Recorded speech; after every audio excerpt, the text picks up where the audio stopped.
Hi friends! This is DaintyTank. Thank you for joining me. Welcome back to Fatal 12. This is part 21. It's legal to drink. I'm drinking. It's fine.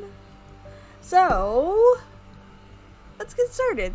Last we left off, we had a big cliffhanger. And I'm sorry, not sorry, about doing that to you.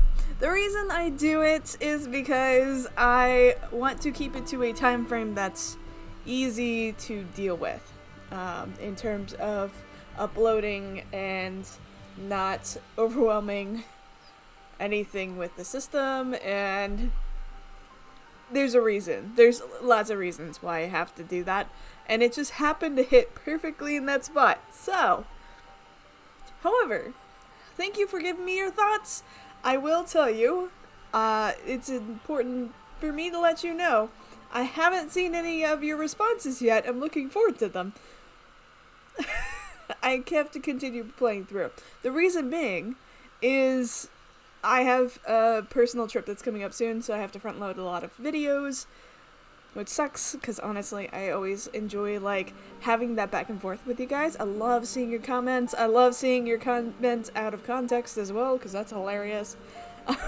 I love everything about every single thing you guys write to me, because it just blows my mind how awesome people are.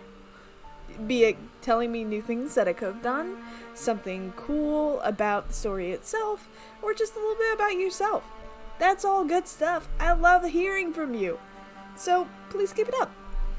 You know, I always heart you guys. So, anyways, where we left off, we had a big choice in front of us. Big choice in front of us, right? So, we're gonna load in. We are face down with this. The sharp-toothed, sharky stare that is Odette. So she just put on the table, hey, you is part of a terrorist organization. They're going to blow things up at the Tokyo Tower, which is where the thing Sophia saw. I can stop them for you, but then you have to give me something in return. So she wants Rinka to give over her regret and her cause of death, which are two important things here. One, her cause of death is actually a lot harder to figure out, because even if they do figure out that she was part of the terrorist attack with you, they don't know that she was from asphyxiation. That's not a immediate thought. Even so, apparently you can get there thinking she was asphyxiated from the smoke. But the regret? She just learned her regret. She just learned her regret, and honestly, it is one of the hardest things to ever get. I know getting regrets out of people is hard, period, but, the regret being the regret of not living life is so big.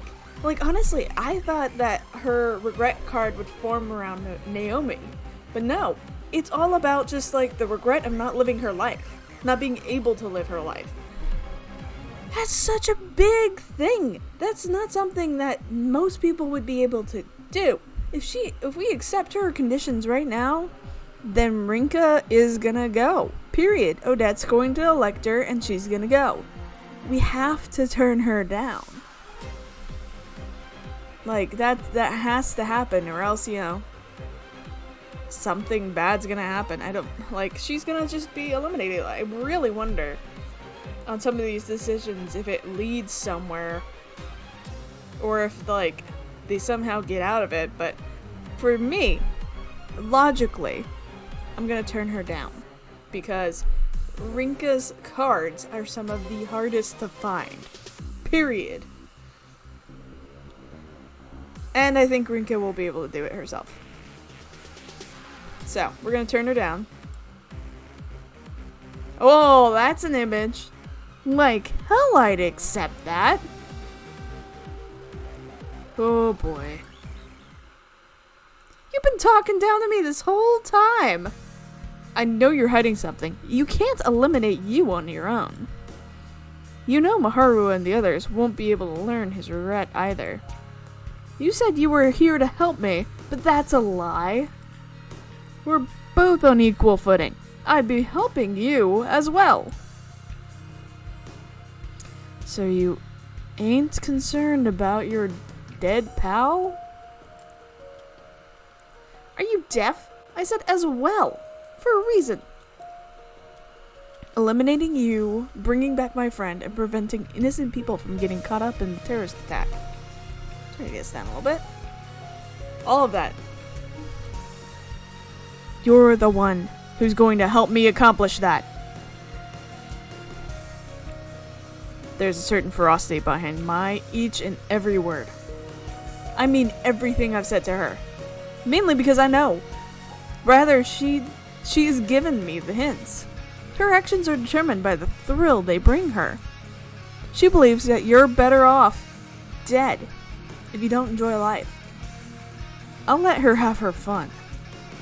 Accepting her conditions would only deprive her of that. Perfect. Exactly what I was hoping to hear.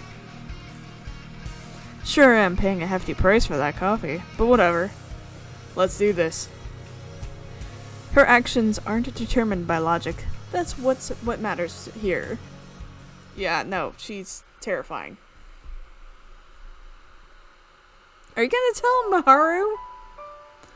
I've made my decision, but I haven't quite been able to calm myself down. Odette wants to take me along to her base of operations so we can start make our preparations.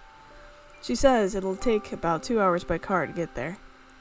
She's apparently got one ready for us. Goes without saying that can't be traced back to her either. Oh, that's a cute outfit.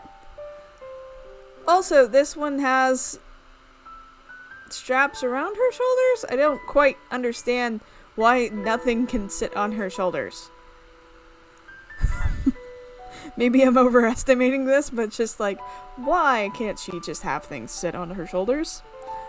Also, how many penguins is there? In the background on that bottom shelf? I think like 6? Have they been accumulating? Did I miss the penguins all along? Anyways, I'm exhausted. Hard not to be after everything that's happened today. In an ideal world, I'd get to dive into bed, but I don't have that luxury right now. We'll both be up all night once we get to wherever she's taking me. We have plenty of planning to do. Honestly, it's amazing how far from reality this all feels. My mind flashes back to my exchange with Odette as I pack a change of clothes and my phone charger. It's hard to settle in. I'm working with her now. All honestly, it's reassuring. Didn't think highly of her after hearing about how she took Sonia's parents hostage, but she doesn't seem all that bad now that I've spoken to her in person. That said, there are aspects of her I don't understand. Why would she reveal her name to me without demanding anything in return? Surely that puts her at a disadvantage. There's probably no point in thinking about it. She's the sort of person who will blow your expectations out of the water if you try to think too hard. In that case, better off going with the flow. Okay. As usual, putting a lid on my thoughts is the best option. And done. One small and important thing is different this time around, though. No matter what, You done yet? Dad shouts up from downstairs. She must be tired of waiting. Telling her I'll be right down. Make my way towards the stairs. Let's get moving then. Blue car is parked outside. Nice coat of polish. Definitely not the kind of car you see around in the city. Yep, bona fide luxury car. Driver's seat is even the right-hand side, so it must be foreign. There's no way we won't stand out in a car like this. So, who's driving? Heh, relax. Cars ain't no thing when you're used to steering boats. This pairing is very odd, but very enjoyable. Which side of the road do you drive on here? The right? No. The left! I know she's joking, but I still shout my response. It's hard not to. It's hard not to when you know you're about to be her passenger. Little do I know that her driving would turn out to be even more atrocious than expected, leading a grueling 2-hour journey. Nope. Oh my god. Ugh, and me. You better toughen up. Never thought someone else's driving could make me feel so exhausted. I am mentally spent as it is, but now my body's drained as well. Doesn't help that I'm normally getting ready for bed around now. Thanks to all that, don't even have it in me to answer her. Anyway, this place has been abandoned ever since some delivery company that was using it went belly up.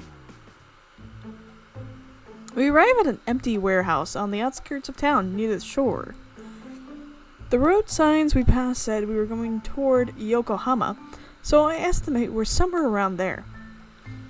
As Odette said, this place really does look abandoned. Rusted metal and broken windows are its defining features. I'm not sure if desolate is the right word to use here or not. Ain't nothing left from when it was in use, so yeah, who knows, maybe all that pent-up grudges of the former workers turned into something sinister. Don't say stuff like that. You know I'm joking, right? Ain't no such thing as ghosts. Don't believe in ghosts either. It's just that the atmosphere here creeps me out. Who's there? Just shock? Sudden voice calls out from darkness and causes me to tense up. Not due to my imagination running wild, but because the voice is familiar to me. Yuri. What? What? What? Shock! It's Alan Scorpion. His figure becomes more clear as my eyes adjust to the darkness. Did he just happen to be using the same place as Odette? No. There's no happen to find an abandoned warehouse. Odds of that seem awfully low. Yo, I brought her with me. This is intense.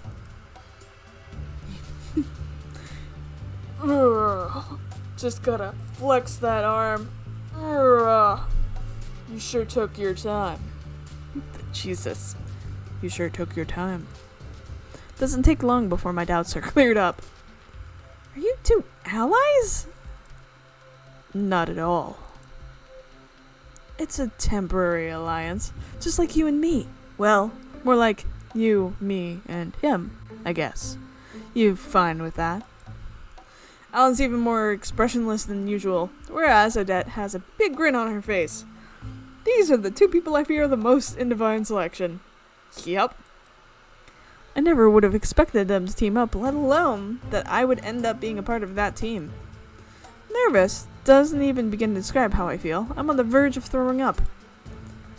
But there's not a sense of relief mixed in me too. Describing it as a sort of animalistic instinct may be appropriate. There are no better people to team up with than these two. That much is a fact. I'm fine with it, but I'd appreciate an explanation first. There's nothing complicated. We're pretty keen on when others are gunning for us, is all. I'm aware of Numeral 9's plan to eliminate me. The enemy of my enemy is my friend, may be the easiest way to describe the situation. We could go straight for dumbass Federico, but that'd be a bit boring. But don't you have his cards by now? Instead, let's get rid of number 4. Ain't nothing more interested than taking their prey out from under them. I figured it would be something like that. They literally, like... There's so many complex relationships on this. It's literally just like 2 teams of 3, both gunning for you. There's no way these two would work together otherwise. Miharu's likely included with the people Odette's referring to. While that does bother me, it's safe to assume Odette won't go near her before Yu is eliminated. I still haven't thought about what to do once I accomplish that. Ideally, I'll have the opportunity to talk things out with Miharu as soon as possible. I need to be careful about that though. The others are only cooperating with her because they're under the impression that we're no longer friends. Turn to face Alan. Do you know the conditions that Odette presented me with? Why me, of all people? I'm aware of your ties to numeral 4. If anyone can find out his regret, it's you. Our interests align in that regard. As usual, I can't figure out his true motives. Oh, that was just internal Yeah, I can't figure out his true motives. Before, he mentioned wanting to see how far my mindset could take me. Is he using this as an opportunity to judge that? Let's cut the crap and get to it. You bring the goods? Indeed. Hold on. Indeed. Just flex. Can't even. Or, yeah. There's so many bangles on that guy. That said, he carries a number of sturdy cases over to us. Odette proceeds to open them up with a wide grin on her face. Inside are handguns. Where? Why? I assume differing shapes mean that there are different makes. Yeah, that's what that means. Yep. There are 3 in total. M500 revolver, a Beretta, and a Tokarev. You sure got some good pieces here. Wait, Tokarev's a knockoff, isn't it? Don't complain. Getting guns into this country was hard enough. Are these real? Oh, Rinka. You really kind of stepped into the deep end here. Like, we are really, like, just high schoolers dealing with adult problems here. Wanna give one a spin? We're in an extraterritorial area right now. So, we ain't got nothing to worry about. No, that's not what I meant. They honestly don't look much different from the replicas I've seen before.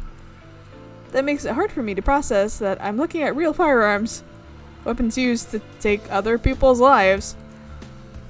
And at the same time, part of me avoids touching them on instinct. We're going up against a terrorist organization, kid. Ain't no one gonna do that without weapons. These are for self-defense.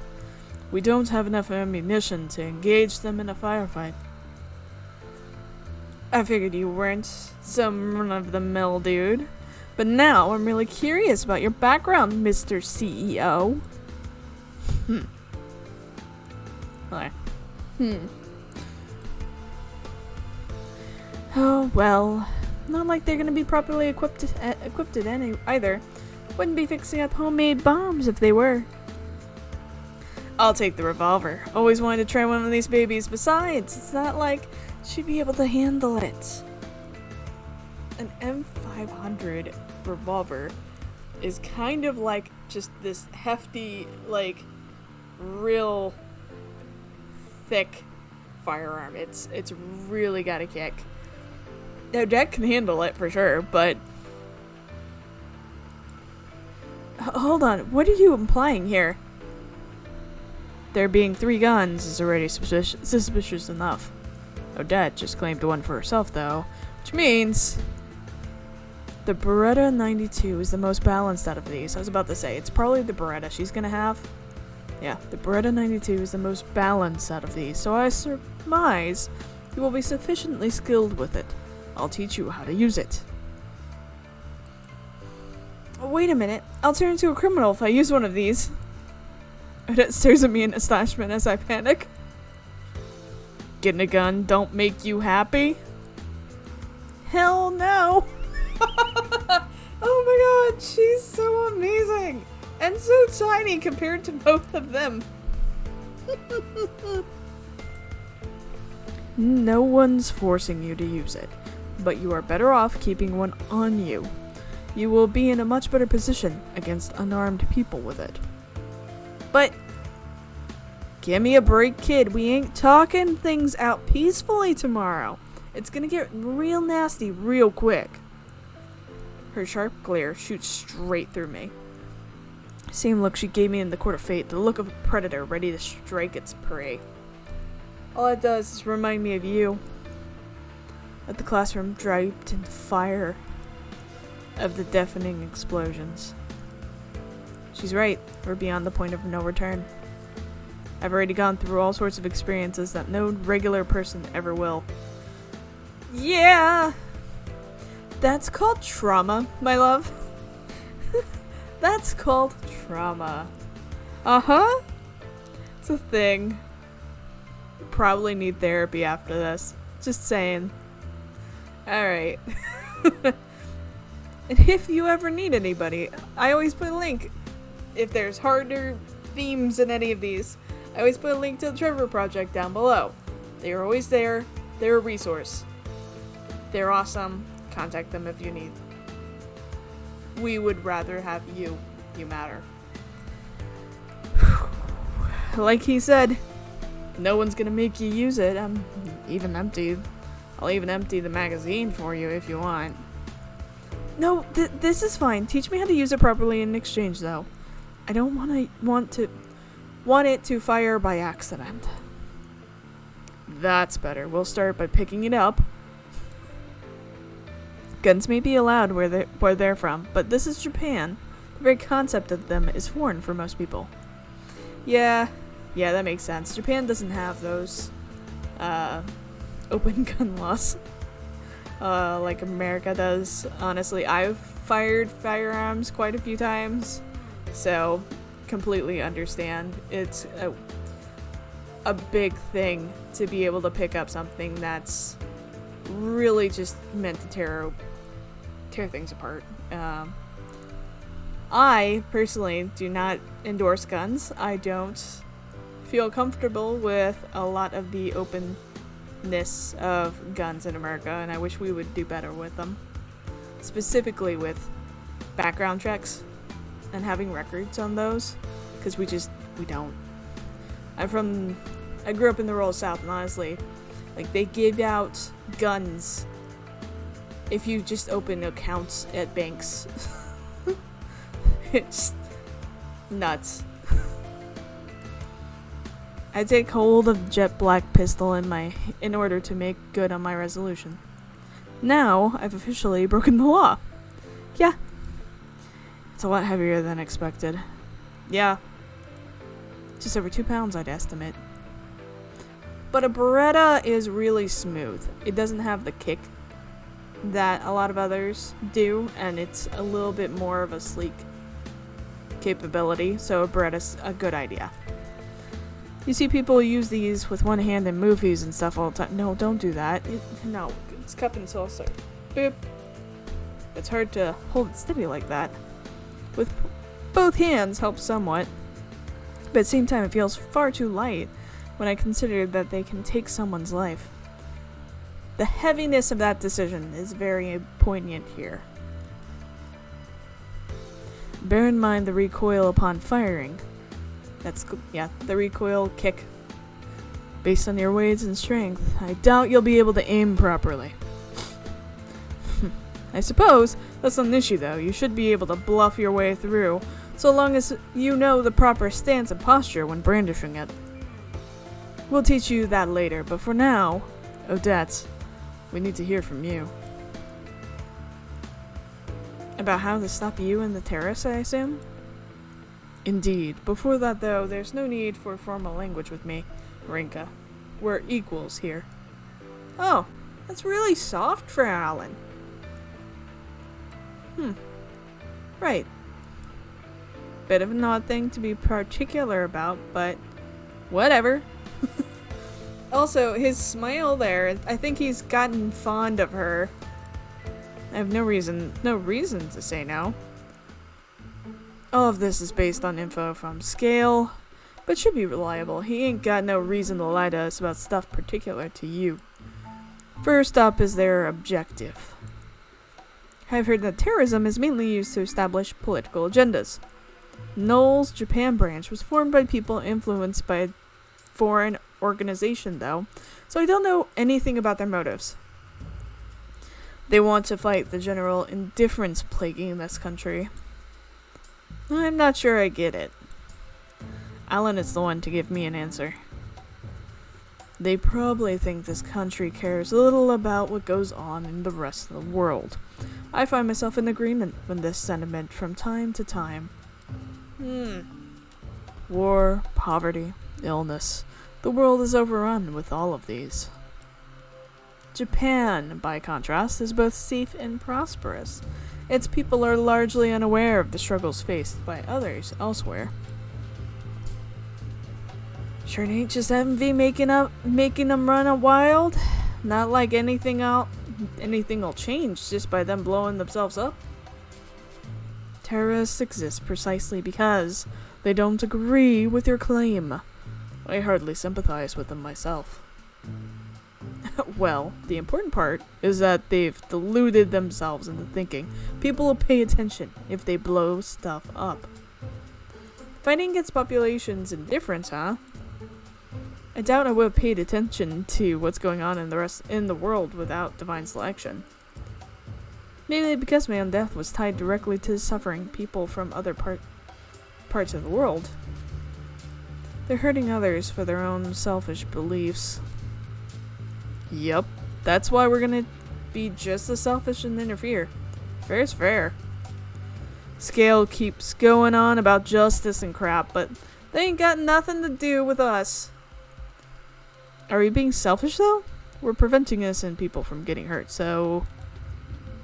Sorry, but I told you before that I don't give a damn about how many people kick the bucket. Same way you'd be upset over your friend dying than if a bunch of people halfway across the world got blown up. Humans ain't built to care about everyone. Our world only extends as far as the people we know. That's why it's fine not to give a damn. Their desire is not realistically attainable. I wonder if you joined them for the same reason.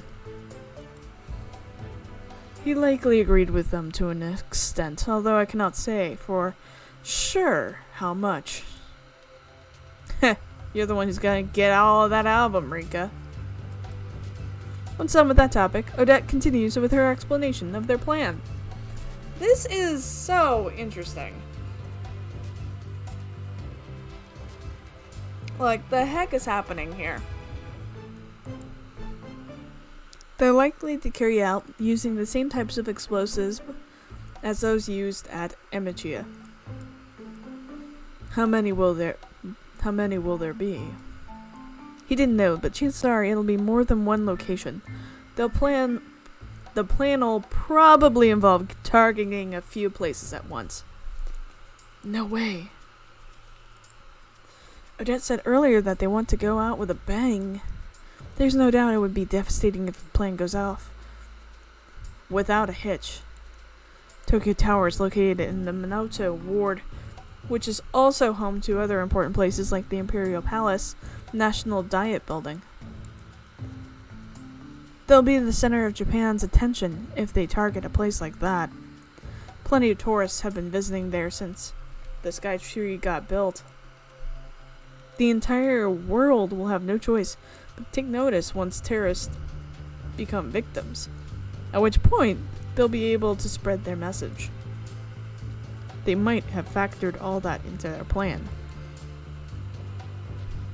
We're best off focusing on Tokyo Tower and leaving the rest to the police. Huh? Didn't you tell me we shouldn't get them involved? I only meant in respect to you. If the journos know this much already, then the police should also have a rough idea of what they're planning. Security is tight around the area.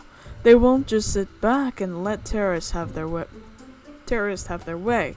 So we should leave it to them to deal with the non-participants. Ironic as it sounds, our previous staffs will keep us safe no matter what we do. Do you think they'll try to use the other attacks as a diversion? No doubt about it. We're the only ones who know about you, and he'll probably get past security by using a disguise. Let's assume the police have gotten wind of their plan. I'm pretty sure they would have security carry out bag searches around places like Tokyo Tower. Letting you get close is all he needs. Once there, he can neutralize the security detail and get far enough to blow himself up. His explanation helps me realize what they're implying. Security teams probably aren't trained in hand-to-hand combat. They won't stand a chance against you. Based on what Shikasugu told me, even a group of adults wouldn't be enough to stop him. He isn't considering the consequences of his actions either. No, and I just realized that Shikasugu really set up a big fund for you. Which means, since he set up a big fund and put it for you, that you has spent all of that money on making bombs. He's literally funded the bombings. Oh my god. All he's concerned about is setting things off and then disappearing. He's the only one we're concerned with. Yep. Well, him and anyone else with him. What's the most well-known part of Tokyo Tower? Never been. The observatories are probably the most famous spots. There are always lots of people at them. Pretty sure it has 2 observatories. Standard observatory at 500 feet, and then the special observatory at 800 feet. Since there are extra feet to access the special one, you'll find the most people at the regular one. Staff conducts bag checks just before you make your way up to them too. Those make rather symbolic spots. People are attached to the view of the world they see in their daily lives. These spots serve as something of a window to a different reality, despite the fact that it's really still the same world. Quite the poet, aren't you? Maybe you'd make a good terrorist after all. As if. Ellen brushes off her quip without effort. People are aiming to bomb one of the Tokyo Tower's observatories. I know this is happening for a fact, but it somehow doesn't feel real. Perhaps that's no surprise when even handling a gun fails to give me a reality check. One thing I can say for sure, though, is that we can't let this happen. Countless innocent people are going to die if we do. Whether children or adults, Japanese or foreign, they'll all die an unfair death. I can sympathize with the organization if they simply strove to make people take notice of what's going on in the world. There's no justice in spreading your message at the expense of other people's lives, though. Absolutely none. I won't even describe their actions as cruel. What you've done so far, not to mention what he's planning on doing, all of it is pure unbridled brutality. I can't help but grit my teeth in disgust. Naomi lost her life to such brutality. I mean, so did you? Kinda? Just maybe? Also, like, what's with the jewelry on all of them? Like, let me like, him I understand. Like, he literally is a jeweler. But, like, the near choke collars on the other two. Yep. Doesn't that mean that I'm trying to mete out justice? Or am I merely bound by the sense of duty? Neither. I'll bring Naomi back and prevent him from hurting anyone else. I am fueled by sheer determination. Nothing else. I look forward to where this leads you. Following that, we begin to discuss our plan for tomorrow. I mean, were you already discussing? Technically, all I contribute is a few nods to show I am listening, but the more concrete their plan gets, the more nervous I become. How Miharu and Scale act in the face of all of this is what has me most curious. Odette said they probably figured out that she's double-crossed them, but that they also won't think much of it. Miharu's personal motivations aside, their main goal is to eliminate Alan and Odette. And if they don't manage to elect you themselves, they won't run the risk of having any of their cards exposed. Odette and Alan probably feel the same, considering they're allowing me the right to elect you. I know you the most out of everyone, so I can agree with that choice. The rest is up to me. My only choice is to get his regret out of him. Although anxious, part of me feels good about this being something only I can do. I want to die by your hands. His words are akin to a curse for me. However, they also serve as evidence that I can still learn his regret. Yeah. Anyways, just as Odette has said, I don't go home once we finish our talk. I stay at the warehouse to get some sleep. It's for the best. I'd get arrested immediately if I were to get caught carrying a gun, and according to her, it's far less risky to move in the morning as opposed to the middle of the night. I can't sleep. It's cold, dark, and lonely here. Alan was kind enough to prepare a blanket for me, but it's still my first time sleeping outdoors like this. I can't adapt to this environment so easily. The humidity doesn't help much either. That said, we're starting early tomorrow. I need to get as much sleep as I can. With that in mind, I throw the blanket over my head with a groan. You should get as much sleep as you can, kid, says the person who's not sleeping. I'm surprised you're worried about me. You're the key to this whole plan, unfortunately. Don't worry about me, though. I ain't a scrawny brat like you. So much for pulling your punches. It ain't unusual to go a night or two without sleep on a boat. Then again, there are other times when you're so bored out of your skull that sleep's the only option. On a boat? I realize that I've begun to take an interest in her through my inquiry. I was so terrified of her before, but now my impressions changed just after speaking to her for a bit. Oh, this your way of getting info out of me? No, that wasn't my... Relax, I get it. You ain't dumb. You ain't no schemer either. That's the difference between you and Miharu. Draw my eyes off her, prompting her to continue. I'm a woman of the high seas, despite appearances. I think that makes perfect sense, actually. You'd call me a shipping agent of sorts, not your run-of-the-mill one. I'd ship anything from letters to illegal goods, so long as the request interests me. Weapons, illegal booze, you name it. Even people at times. But the one thing I never dealt in was hard drugs. I just ain't about that. Didn't stop people from coming to me with them, but they're sleeping with the fishes now. Heh. I'll assume that's a metaphor. She laughs in response.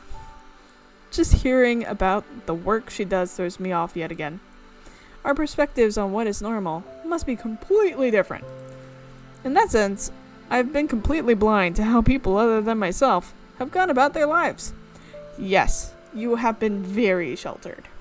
Very extremely sheltered for your regret to be that I didn't get to keep living life. Like, I love you, dear. You're so sheltered. Oh my god. Our good friend over there ain't got no issues sleeping. Seems pretty used to these kind of situations despite his position. He must have led a pretty wild life up until now. Just goes to show that you can't judge someone until you meet him. Anyway, that's enough chit-chat for tonight. You feel less tense yet? Chances are you'll wake right up when the sun bursts in here later, so rest up while you can. Okay. Actually, I feel like I understand her even less now. She deals with illegal goods for work, and yet she claims to be anti-drugs. I mean, that's cool. That also tells you something about, like, why drugs are not for her. Like, what's that line set there for? She even tried to help me sleep. Never met someone as difficult to figure out as her. It does make me think, though. No two people are exactly alike. So that's only natural. We simply don't know others well enough to truly understand them. First time I met you, he was just a kid full of curiosity and love for Shikasugu, the man he considered to be his grandfather. There was more to him, though. He was also a member of the terrorist organization before that. He then became the one responsible for Naomi's death, and now he wishes for his death to be by my hand. I don't know which side of him is the real one. I will soon, though. I'm sure it will tie into his regret. I feel my body gradually reach its limit as I think about all this. Soon enough, I succumb to the temptation of sleep. Oh.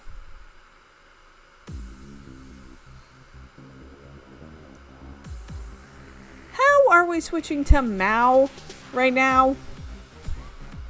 I don't know. Meh. We'll figure it out. Anyways, I think this is a good place to stop right now because we're about to get into the next day, and the next day is going to be the big day. So, let me know your thoughts down below. I know that I've been recording ahead, so please forgive me on that. I look forward to seeing your messages, and they really do mean the world to me when I'm going through and playing these. So, very interested in what the heck is happening with Alan and Odette. Like, it makes sense that there's like double triple crossing happening at this stage because it's turning into the Wild West with so few participants left. Like, everybody knows it's moving forward. And everybody's just trying to like suss out information. So, we'll see. Anyways, with that, I love you all, and I will see you next time. Bye!